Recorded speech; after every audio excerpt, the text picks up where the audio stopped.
Табиғат тосының мінезін кеше алып шахар Алматыда да көрсетті. Мегаполисте түске дейін ашық болған ауа райы түс ауа дауылдатты.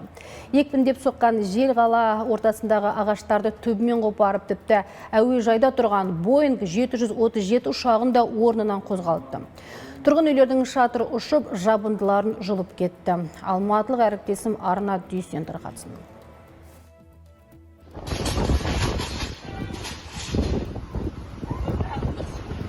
Видеоға түсірдім. Апокалипсис болады. Күн сайын бағасы шарықтап бара жатқан тұрғын үйдің сыйқы бұл. Кешегі екпінді желден премьера кешенінде болған бұл оқиға. Алматыда сейсенбінің таңы шуақты болғанмен түстен кейін жел соғып, арты қар аралас жаңбырға ұласты. Салдарынан 25 автомобильді ағаш басып қалған. Айта кету керек, қалада 3 миллион ағаш болса, оның 84 мыңнан астамы апатты жағдайда. Одан өзге, желдің қатты болған соншалық әуежайда тұрған Скат әуе компаниясына тиесілі ұшақта орнынан қозғалтты. Видел, смотри.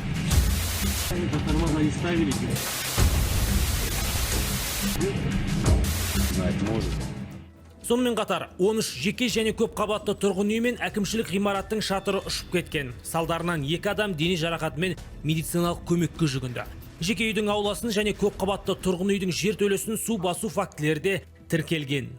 Табиғи сипаттағы зардаптарды жоюға төтенше жағдайлар департаментінен 27 қызметкер мен 11 бірлік техника, оның ішінде 3 мотопомба, әкімдік пен құтқару қызметінен 127 адам және 57 техника жұмылдырылған болатын. Алайда синоптиктер Алматыда келесі аптада күн жылынады деп болжады.